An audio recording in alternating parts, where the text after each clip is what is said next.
1972ஆம் ஆண்டு அக்டோபர் திங்கள் 17ஆம் நாள் அண்ணா திராவிட முன்னேற்றக் கழகம் உருவானது. அண்ணா அவர்களின் மீது அளப்பரிய அன்பும் மரியாதையும் வைத்திருந்த எம்ஜிஆர் அவர்கள் அண்ணா அவர்கள் உருவாக்கிய கருப்பு சிவப்பு கொடியின் நடுவில் அண்ணா அவர்களின் உருவத்தை பதித்து அதே அண்ணா திராவிட முன்னேற்றக் கழகத்தின் கொடியாக்கினார். அந்த அண்ணாவின் உருவத்தை ஆர்ட் டைரக்டர் அங்கமுத்து, உதவி ஆர்ட் டைரக்டர் உபால்டு ஆகியோர் தான் வரைந்தனர். அண்ணா திராவிட முன்னேற்றக் கழகம் தொடங்கப்பட்டதின் அறிவிப்பு வெளிவந்ததும் தமிழகம் முழுவதும் ஒருவித புதுவிதமான எழுச்சி ஏற்பட்டது. அக்டோபர் 18ஆம் தேதியே பல்வேறு பகுதிகளில் எம்ஜிஆர் ரசிகர்களும் எம்ஜிஆர் அவர்களின் அனுதாபிகளும் பொதுமக்களும் மாணவர்களும் அண்ணா திராவிட முன்னேற்றக் கழகத்தை ஆதரித்து எம்ஜிஆர் வாழ்க என்ற வாழ்த்து முழக்கங்களுடன் ஊர்வலமாக சென்றனர். அப்படி விருதாச்சலத்தில் ஊர்வலம் எழுச்சியோடு சென்ற நேரத்தில் பாலக்கரை என்ற பகுதியில் ஊர்வலத்தினர் மீது போலீசார் துப்பாக்கி சூடு நடத்தினர். இதில் துரைக்கண்ணு என்பவர் உயிரிழந்தார். வேன் என்பவருக்கு கையில் துப்பாக்கி குண்டு பாய்ந்து காயம் ஏற்பட்டது.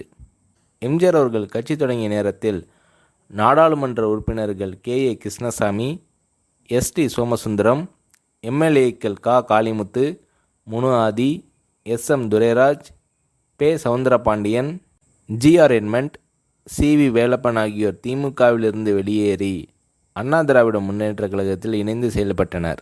அந்த நாட்களில் மக்கள் தொடர்பு அதிகாரியாக பணியாற்றிய கவிஞர் முத்துராமலிங்கம், மொழித்துறை அலுவலராக பணியாற்றிய கவிஞர் காமராசன் உள்ளிட்டோரும் அதிமுகவில் இணைந்து பணியாற்றினர். சில நாட்களில் நாஞ்சில் மனோகரன், ராஜா பிள்ளை, KM சுப்பிரமணியம் உள்ளிட்டோரும் அதிமுகவில் சேர்ந்தனர். கட்சி தொடங்கிய 2 வாரத்தில் மாநிலம் முழுவதும் சுமார் 7000 கிளைகள் துவக்கப்பட்டன. 10 லட்சத்திற்கும் மேற்பட்டோர் கட்சி உறுப்பினர்களாக இணைந்தனர்.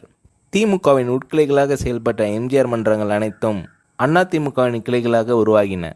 அதிமுகவின் முதல் அமைப்பு செயலாளராக KA கிருஷ்ணசாமி நியமிக்கப்பட்டார். தமிழக அரசியல் வரலாற்றில் அதற்கு முன்பு இல்லாத அளவிற்கு அனைத்திந்திய அண்ணா திராவிட முன்னேற்றக் கழகம் ஒரு புதிய அத்தியாயத்தை ஏற்படுத்தியது. ஒரு அரசியல் இயக்கம் தோன்றினால் அது மக்களின் ஆதரவை பெற பல ஆண்டுகள் ஆகும். நீதி கட்சியிலிருந்து பிரிந்து வந்த திராவிடக் கழகமும் அதிலிருந்து பிரிந்து வந்த திராவிட முன்னேற்றக் கழகமும் மக்களின் ஆதரவை பெற பல ஆண்டுகாலம் ஆயிற்று. ஆனால் அண்ணா திராவிட முன்னேற்றக் கழகம் அப்படி இல்லை. பிறக்கும் போதே அந்த கட்சி மக்களின் ஏகோபித்த ஆதரவை பெற்றிருந்தது.